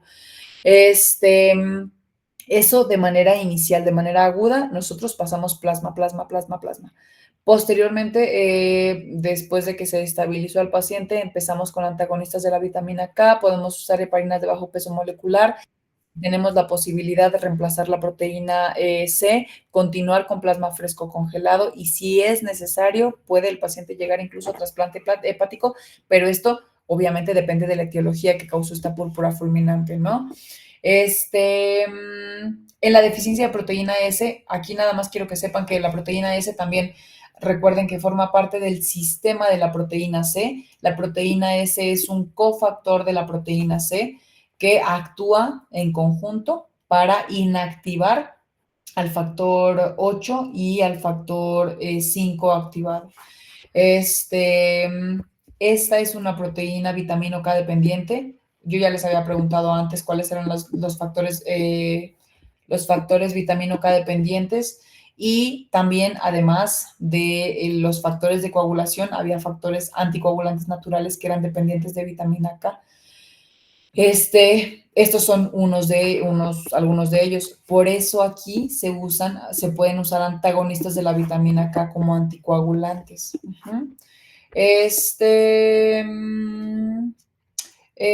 Bueno, hay familias desde 1984 que se han descrito con deficiencia de la proteína S y no se ha determinado como el riesgo real de trombosis en estas personas, pero se ha demostrado que es un factor de riesgo para muerte intrauterina, restricción en el crecimiento intrauterino, preeclampsia, etcétera. La clínica, pues obviamente son tromboembolismos venosos, o sea, enfermedad tromboembólica venosa recurrente, que eso es ETV, enfermedad tromboembólica venosa recurrente, y va a ser más común la venosa que la arterial. Algo les iba a comentar de aquí. ¿Por qué creen que hay riesgo de muerte intrauterina y retraso en el crecimiento intrauterino? ¿Ana? Por el riesgo de trombos, o sea, por ejemplo, se puede ocluir ¿cómo se dice? La nutrición por la sangre y el retraso en el crecimiento, porque debe de haber trombos, ¿no? Se deben de como dar trombos. Claro, o sea, porque ¿cómo se nutre el bebé? Por medio de la placenta, por sangre. Por Por los las vasos. arterias, las Sí. arterias y la vena uterina, no, la Exacto. arteria. Justo por la placenta, entonces sí, la placenta pues tiene vasos, ¿no? Si es que hay, o sea, trombosis recurrente, entonces o se pierde el feto, o sea, si hay pérdida gestacional porque no logra la adecuada nutrición, o hay una desnutrición, o sea, por eso hay un retraso en el crecimiento intrauterino. Igual, este maestro de coagulación, me acuerdo que nos decía mucho que, que gran parte de los casos yo hace mucho que pasé gineco, entonces no me acuerdo de infertilidad, fertilidad, sí, ¿verdad? Es el término correcto. O sea, de las fallas en el embarazo, pues, o sea, de que no se pueden embarazar las mujeres. Decía que muchas veces son, o sea, son alteraciones en la coagulación, o sea, que muchas veces son trombofilias no diagnosticadas a veces. Y él, en broma, pero no tan broma, decía que ya tenía varios hijos por el mundo porque había anticoagulado a varias de sus pacientes y había logrado embarazos que ginecólogos y biólogos de la reproducción no habían logrado en años, ¿no? Y que él, al detectar alteraciones en la coagulación pues sí, o sea, como que trombofilias primarias o secundarias, iniciaba él la anticoagulación de manera profiláctica, no necesariamente como tratamiento para que se embarazara, pero la paciente también cursaba con problemas para el embarazo y él, al iniciar la anticoagulación, pues la paciente resolvía el problema de fertilidad, ¿no? Y se embarazaba, justo porque pues muchas veces se asocian los problemas protrombóticos con las alteraciones gestacionales. Esto a lo mejor no quiero o no necesito como tal que se lo aprendan, pero bueno, nosotros podemos medir la actividad de la proteína S por el antígeno total, por el antígeno libre, para ver la cantidad y lo que está funcionando, ¿no? Pero nuevamente, quiero que sepan que el tipo 1 casi siempre vean, nuevamente, la actividad y el antígeno está disminuido, que es en cantidad, si ustedes se fijan, cuantitativa. El tipo 2, la actividad está disminuida, o sea, la función, y la cantidad está normal, entonces es cualitativa, ¿se acuerdan? Y en estos podemos tener ambos disminuidos, pero el antígeno total está normal. Entonces aquí la gran mayoría va a ser cuantitativa, como en el resto de las alteraciones que ya vimos, de las trombofilias primarias. Casi todas van a ser de tipo 1, casi todas van a ser, las de tipo 1 van a ser cuantitativas y casi todas lo más frecuente es que sea de tipo 1. La resistencia hereditaria a la proteína C activada. ¿Qué quiere decir aquí? Es distinto la deficiencia de proteína C que la resistencia a la proteína C. Si ustedes se fijan en la resistencia a la proteína C es, bueno, lo más frecuente es que sea secundaria al factor 5 de Leiden, que es una mutación Que causa, bueno, aquí se documentó en 1989, se documentó por primera vez una respuesta pobre a la proteína C activada, pero no sabían por qué. Posteriormente, en 1991, se documentó una familia que tenía una resistencia, o sea, veían que ahí ya había un componente genético porque había una resistencia familiar a esta proteína C activada. Posteriormente, en 1993, estudiaron a 3 familias que no estaban relacionadas, pero tenían esta resistencia a la proteína C activada, y posteriormente en el 94 laboratorios pudieron aislar este factor 5 de Leiden, que es una anomalía genética pues en la proteína C. La etiología es desconocida y más del 90% de las alteraciones o resistencias a la proteína C van a ser secundarias a este factor 5 de Leiden. Va a ser, se dice que de las alteraciones o de las trombofilias más frecuentes a nivel mundial. Y bueno, el factor 5 de Leiden y la resistencia a la proteína C no son sinónimos. ¿Cuál es la diferencia? O bueno, ¿por qué no son sinónimos? El factor 5 de Leiden y la resistencia a la proteína C.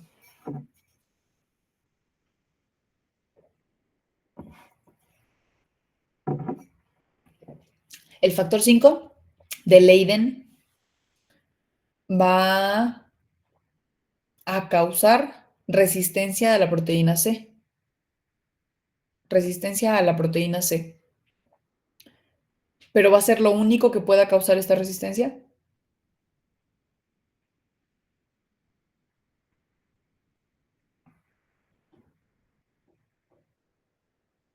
Otra vez se cortó.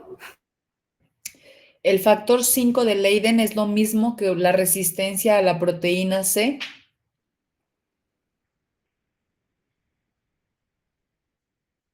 ¿Samsara?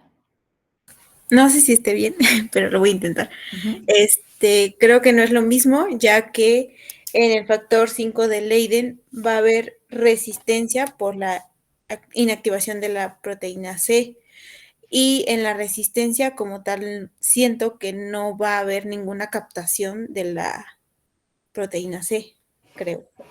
Ok, aquí en ambos va a haber, o sea, más bien, ambos van a tener resistencia a la proteína C, pero la resistencia a la proteína C se puede dar por más cosas, no solamente por el factor 5 de Leiden. O sea, el factor 5 de Leiden es un factor 5 que está mutado. Ustedes me dijeron, el factor 5 de Leiden, acuérdense que la proteína C, la función, ¿cuál va a ser?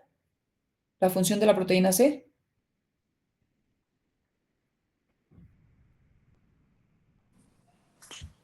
¿De anticoagular? No. Sí, pero específicamente. Era un anticoagulante natural, ¿no? Ajá, pero ¿cuál va a ser su función específicamente? Me la dijeron hace rato, me la dijo Adair. Que impide la formación excesiva de los coágulos. Ok, Adair. Inhibir el factor 7 y el 5. Ajá, 8 y 5. Bueno, 8 y 5. Ajá, 8 y 5. Entonces, específicamente, o sea, vean,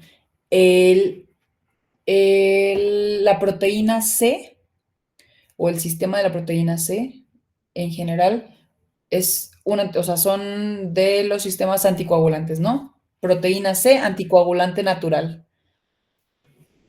El factor 5 y el factor 8 son factores de la coagulación. ¿Cómo anticoagula la proteína C? Inhibiendo el factor 5 y el factor 8. Ajá. Puede que yo tenga una deficiencia de la proteína C y ¿qué va a haber o qué va a pasar? Si yo no tengo proteína C, no voy a poder inhibir el factor 5 y el factor 8. Pero ¿qué pasa si mi proteína C está completamente normal? Pero tengo una mutación en el factor 5. Este factor 5 mutado va a ser resistente a la función de la proteína C. ¿Me explico? Proteína C inhibe al factor 5 y al factor 8. Hay dos maneras en las que yo tenga una trombofilia asociada a estos, ya sea que mi proteína C esté deficiente y si no tengo proteína C, no tengo cómo inactivar al factor 5 y al factor 8. Pero puedo tener proteína C normal y puedo tener este factor 5 mutado. El factor 5 de Leiden lo que hace es que tiene una mutación específica que hace que no responda a la inhibición de la proteína C. Esta proteína C está normal, pero este factor 5 es resistente a esta proteína C. Entonces no va a responder por más que la proteína C quiera inhibir este factor 5 no va a responder y va a seguir coagulando. ¿Me explico? Son las dos maneras en las que yo puedo tener una trombofilia asociada a estos. Entonces, ¿cuál es la función de la proteína C? Inhibir el factor Inhibir el factor 8. 5 y el factor 8. Entonces, puedo tener una deficiencia de la proteína C, esa es una enfermedad, esa es una patología, es una trombofilia primaria. Deficiencia de proteína C. ¿Qué va a pasar en la deficiencia de proteína C? ¿Por qué va a producir una trombosis? Pues porque como no hay la suficiente cantidad de proteína C, no va a poder inhibir el factor 5 y el factor 8. Ajá, ok. Y por el otro lado, puedo tener la presencia o la mutación o la alteración del factor 5 de Leiden. ¿Y ahí qué va a pasar? Pues que como está mutado el factor, de alguna manera como que se hace resistente a la proteína C, entonces aunque haya la cantidad adecuada, pues no se va a poder inhibir porque ese ya desarrolló como inmunidad. Exacto. Ok, entonces en ambos, al final de cuentas, ¿a qué va a llevar?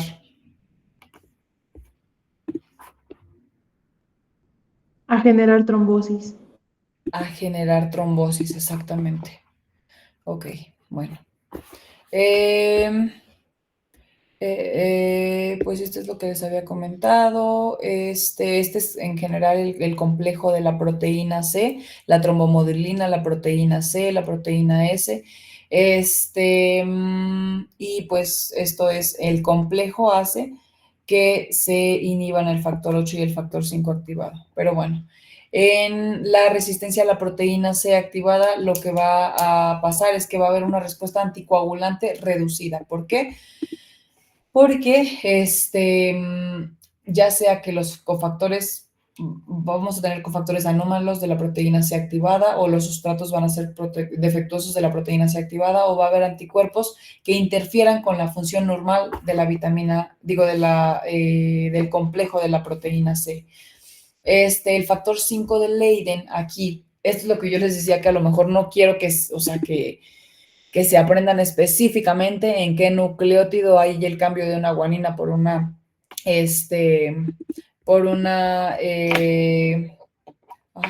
recuérdenme la A, guanina por... Adenina. Ajá, en el nucleótido 1691, o sea, no necesito que me digan específicamente el punto en el cual hay la alteración, pero que sepan que es de las trombofilias más frecuentes a nivel mundial, que sepan que existen, y que esta va a ser la causa más común de resistencia a la proteína C activada. Repito, no es la única. No es la única, por eso decía que no eran sinónimos. La resistencia a la proteína C no es igual a la presencia del factor 5 de Leiden. Efectivamente es lo más común. Lo más común es que si hay una resistencia a la proteína C, lo más común es que sea porque el factor 5 esté mutado, esté alterado. Es lo más común, pero no es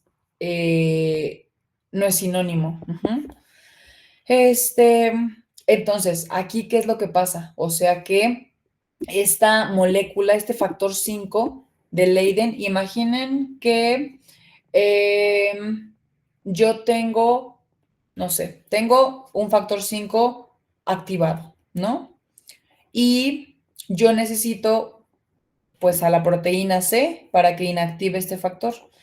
A lo mejor con, voy a decir una cantidad como ilustrativa, pero es un decir, ¿no? A lo mejor yo necesito una unidad, por así decirlo, de la proteína C para inactivar este factor 5 activado.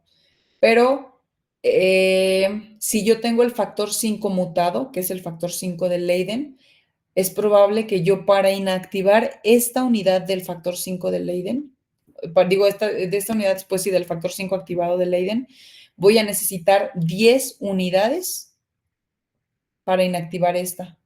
Cuando normalmente ocupaba una para inactivar esta, voy a ocupar 10 veces más de lo que ocupaba. Entonces, obviamente, voy a necesitar, o sea, va a ser muchísimo más lenta la inactivación de esta proteína y por ende, pues va a llevar al desarrollo de una trombosis, ¿no? O va a llevar a una hipercoagulabilidad.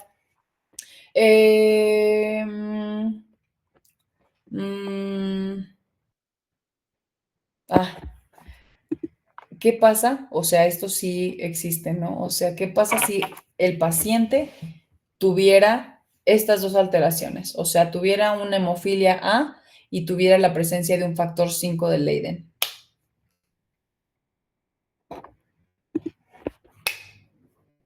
Digo, aquí está, ¿no?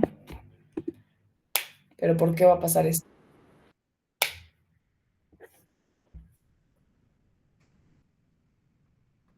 ¿Maciel?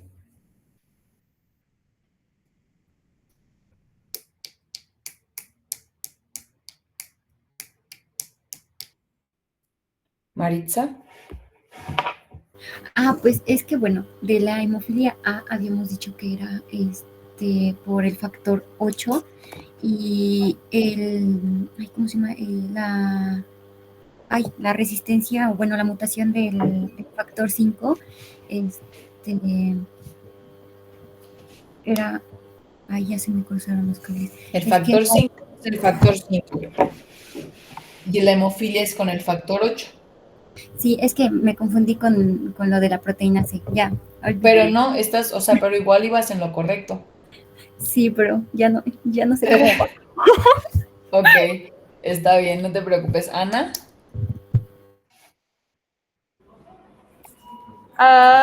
Yo dije que, los pacientes, lo que dijo mi compañera, de que los pacientes con hemofilia A son la deficiencia del factor 7. 8. Y el factor de Leiden era la resistencia... 8, por favor, 8, perdón, 8. Sí. Oiga, Doc, buenas noches. Ya es noche, ya es hora de ir a dormir. Mi hipoglucemia ya no me deja pensar. Entonces tienen, el factor 5 hace que tengan menos episodios hemorrágicos y menos dosis de concentrados del factor. Entonces, pues existe, no sé si sé como de que existe un equilibrio. Ajá, justo es a lo que iba. O sea, no es que tenga mayor o menor concentrado de factor, no. Ahí va a tener una deficiencia de un factor 8 que va a conllevar al paciente a riesgo de sangrado, ¿no? Pero también va a tener una proteína C mutada, un factor 5 mutado que va a ser resistente a la proteína C. Entonces voy a tener el contrarregulador. Es como un balance en sus alteraciones genéticas, en donde, esta hemofilia me da riesgo de sangrado, pero yo también tengo esta mutación que me da riesgo de trombosis, entonces con ambas voy a producir una especie de balance, justamente. Porque si uno me da riesgo de sangrado, me da riesgo de trombosis, entonces juntas a lo mejor me va a equilibrar todo. ¿Erasto?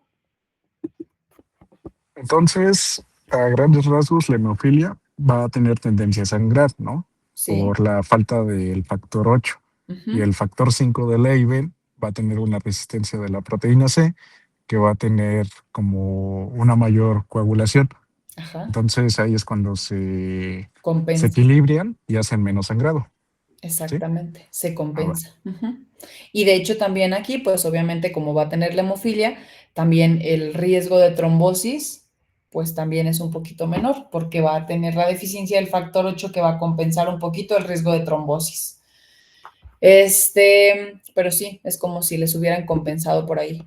Entonces, antes de que termine la clase, bueno, quiero que sepan en qué pacientes van a estudiarlo. Entonces, pacientes que sean jóvenes, que tengan, no tengan factores de riesgo asociados evidentes para el desarrollo de esta trombosis, en pacientes que tengan antecedente de trombosis recurrentes o trombosis en sitios inusuales. Todos estos son candidatos al estudio para descartar una trombofilia primaria. Recuerden que las trombofilias se deben estudiar no en el momento agudo, porque en el momento agudo difícilmente va a ser valorable. Muy probablemente van a estar alterados los valores, ya sea por consumo o van a estar incrementados, entonces no va a ser valorable. ¿Qué más? ¿Qué más? Si tiene antecedente de pérdidas gestacionales, yo buscaría más hacia un anticuerpo antifosfolípidos, que eso no es exclusivo de las mujeres, ¿no? Porque incluso en los pacientes que tenemos nosotros con antecedente de de una trombosis recurrente, que son adolescentes, que son hombres, igual tengo que estudiar el anticuerpo, o sea, el síndrome de anticuerpos antifosfolípidos, tengo que descartarlo, como una de las causas secundarias de una trombofilia. ¿Qué más? Sitios inusuales, repito, y ok, pues esto. Entonces, bueno, también que sean idiopáticos. Justo a esto me refería, que sean como inusuales, que sean tromboembolismos venosos idiopáticos. ¿Qué quiere decir? Que no sabemos la causa. Entonces, necesitamos saber que obviamente el riesgo va a incrementar con la edad. Hay que ver si el paciente tiene familiares o antecedentes serofamiliares pues con episodios de trombosis, de antecedentes recurrentes de trombosis, o de enfermedades reumatológicas en la familia o de pérdidas gestacionales en la familia. ¿Y qué más? Y no es lo mismo, recuerden, si la trombosis fue espontánea, o sea, de la nada yo llego al hospital porque me trombosé, o si tiene algún antecedente, pues de alguna alteración, digo, de si esté hospitalizado, si está con quimioterapia, si está con algún cáncer. Justo hoy me solicitaron una valoración con plan de egreso, pues, pero era un paciente de 15 años de edad, previamente sano, llegó a un hospital privado con antecedente, digo, con una apendicitis aguda. La apendicitis fue complicada, llegó o con una apendicitis perforada, se complicó pues el paciente y prolongó su hospitalización. Posteriormente hizo una tromboembolia pulmonar en el evento postquirúrgico y pues empezaron la anticoagulación. El punto es que nos solicitan interconsulta para el plan de egreso. Le cambiamos la anticoagulación de subcutánea a vía oral porque ya tenía 3 semanas con la enoxaparina. Y en este paciente, obviamente, como quiera, nosotros lo vamos a estudiar por la consulta externa, pero para mí me suena a una complicación, o sea, tenía el factor de riesgo con el evento quirúrgico, con la hospitalización que se prolongó por lo complicado que llegó el paciente. Entonces, me suena más a, pues, ciertos factores de riesgo que condicionaron que el paciente desarrollara un tromboembolismo, a una alteración congénita. De todas formas, en este momento no lo puedo estudiar, se da de alta, se cita por la consulta externa, mientras lo seguimos anticoagulando y una vez que resuelva por estudio de imagen, entonces ya suspendo la anticoagulación.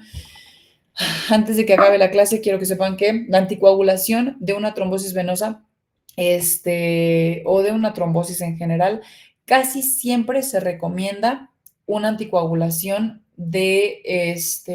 pues de al menos 8 semanas. O sea, generalmente llevamos esa anticoagulación a 3 meses, casi siempre.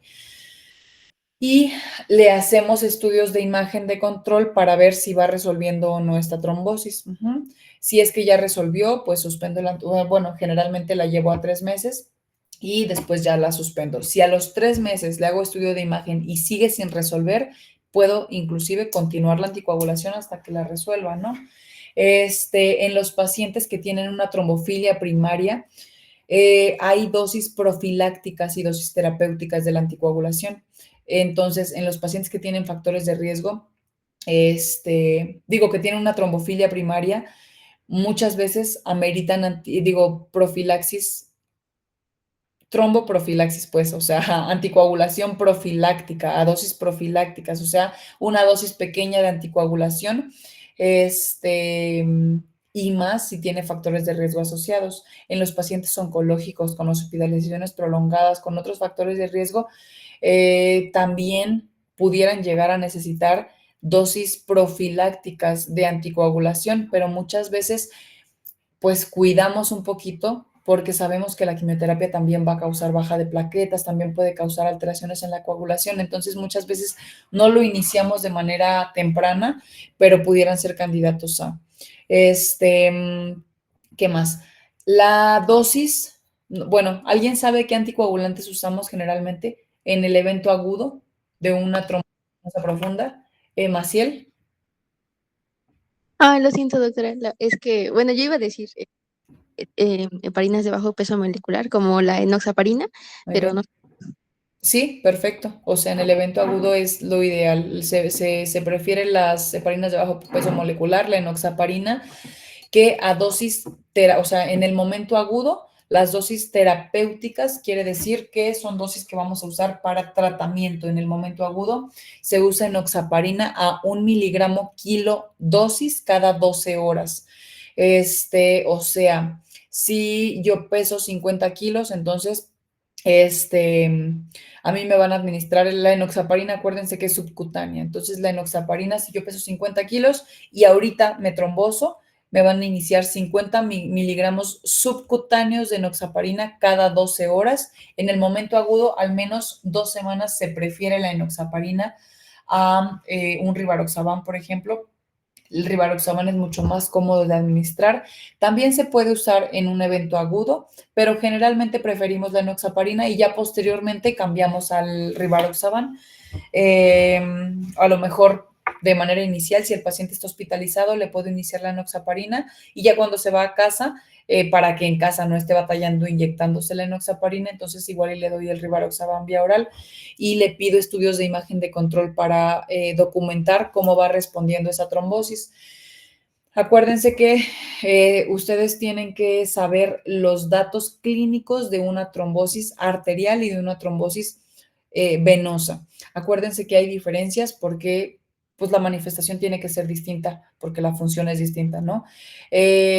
Muchas veces cuando hay una trombosis arterial necesitamos también la valoración de angiología porque hay algunas trombosis arteriales que pueden ser candidatas a manejo quirúrgico por angiología. Y de acuerdo también al sitio en donde esté, pues incluso puede llegar pues a amputaciones a veces, o sea, de acuerdo al grado de afección que tenga, si es una arterial. En las venosas generalmente responden bastante bien a la anticoagulación. La dosis de enoxaparina profiláctica, que es la que usamos para prevenir una trombosis, porque a lo mejor tiene factores de riesgo para el desarrollo de trombosis, pero no tengo una trombosis documentada. La dosis profiláctica es 1 miligramo kilogramo al día, ¿no? Pues les había dicho que la otra era el doble, o sea, 2 veces al día, esta una vez al día, o a lo mejor 0.5, 2 veces al día. ¿Qué más? ¿Qué más? Bueno, quiero que me lean y que me las manden, porque si no o sea, si no les digo que me lo manden, no lo van a leer. Que me manden las manifestaciones clínicas o el cuadro clínico de una trombosis arterial y de una trombosis venosa, para que ustedes sepan diferenciarlo. ¿Qué más? que me manden las dosis de rivaroxaban y de enoxaparina, las dosis terapéuticas y profilácticas. Y pues nuevamente que me manden los factores vitamina K dependientes. Yo creo que esos 3 puntos nada más como muy concretos y un cuadrito en donde me pongan la diferencia de las, o sea, un cuadrito con los puntos clave de las trombofilias primarias. Se los iba a mandar, pero a ver, o sea, anoten, van a ser 4 puntos. Les había dicho que los vitamina K dependientes, la diferencia entre, o bueno, las manifestaciones clínicas de la trombosis arterial y la trombosis venosa, las dosis de rivaroxaban y enoxaparina, el cuadrito de las alteraciones de las trombofilias primarias, y ya olvidé la quinta, que por eso les estaba diciendo estas otras. Era, Dios mío. Creo que era lo de trombosis arterial y venosa, ¿no? Creo. Ese ya lo dije otra vez. ¿No dijo lo de las trombosis primarias? Sí, ese es el cuadrito de las trombofilias primarias. Las trombofilias primarias, o sea, ya, el quinto era los factores de riesgo. Los factores de riesgo asociados al desarrollo de trombosis, ¿va? Los factores agregados, pues ambientales, los factores no genéticos, sino factores de riesgo para el desarrollo de trombosis, ¿va? Entonces, se los repito para que no se les olvide. Las dosis de rivaroxaban enoxaparina, la manifestación clínica o el cuadro clínico de las trombosis venosas y arteriales, el cuadrito de las trombofilias primarias, los factores vitamina K dependientes y los factores de riesgo para el desarrollo de trombosis, factores ambientales asociados, ¿va? Porque ya quería terminar con la trombofilia para ya no aventarnos otra clase de esto. Como quiera, yo les voy a mandar la presentación. Estas son las indicaciones para el estudio de una trombofilia primaria, para que sepan, o sea, todo lo que no cuadre para el desarrollo de una trombosis merece ser estudiado para descartar una trombofilia primaria, ¿sale? Todo lo que digan, ¿por qué? O sea, porque yo quiero que sepan identificar al paciente. Yo no quiero, por favor, que ustedes vean que un paciente tuvo un infarto cerebral y digan, pues no pasa nada, ya lo tuvo, ya que, ¿no? O sea, yo quiero, por favor, que estudien al paciente para que eviten ustedes que haya el desarrollo de otra trombosis a lo mejor más grave que conlleva la muerte de un paciente que pudo haberse evitado a lo mejor, ¿sale? Quiero que sepan identificar en quiénes estudiar. Quiero que sepan que se les haga raro, o sea, que sepan cuando no es habitual, ¿no? O sea, que de verdad digan, esto no es normal y yo lo quiero estudiar o lo tengo que estudiar, o yo no sé estudiarlo, pero sé que no es normal y yo lo voy a mandar a un sitio para que lo estudien. Entonces, esto, vean, en el evento agudo generalmente se sugiere esperar 3 meses. Bueno, en general, les voy a mandar como quiera esta presentación y pero generalmente se hace como un poquito más repetitivo. El dímero D es importante para el diagnóstico de las trombosis. Es un valor predictivo también negativo. Si está el dímero D negativo, es muy probable que no haya trombosis. Si está positivo, puede ser también por algo inflamatorio, porque forma parte de los reactantes de fase aguda. Pues yo creo que hasta aquí la dejamos, porque ya sé que ya se dio la hora. En la próxima clase vamos a empezar con el abordaje de las neutropenias. Y lo voy a dar lo más corto posible. La neutropenia en general puede ser congénita. Podemos también tener una neutropenia por 1000 factores más, pero vamos a ver el abordaje de las neutropenias en general y vamos a empezar con las fallas medulares. Las fallas medulares, dentro de las fallas medulares están los síndromes mielodisplásicos y las anemias aplásicas. Se los voy a mandar por escrito para que no haya como confusión, pero la próxima clase vemos eso. Las neutropenias y si alcanzamos, empezamos con fallas medulares, ¿va? Estudien qué es la neutropenia, a partir de cuándo es neutropenia. Y pues nada más. Nos vemos la próxima clase, ¿sale? Porque ya es tarde. Hasta luego. Hasta luego, doctora. Nos vemos, Bye, Doc. bye. Bye, bye.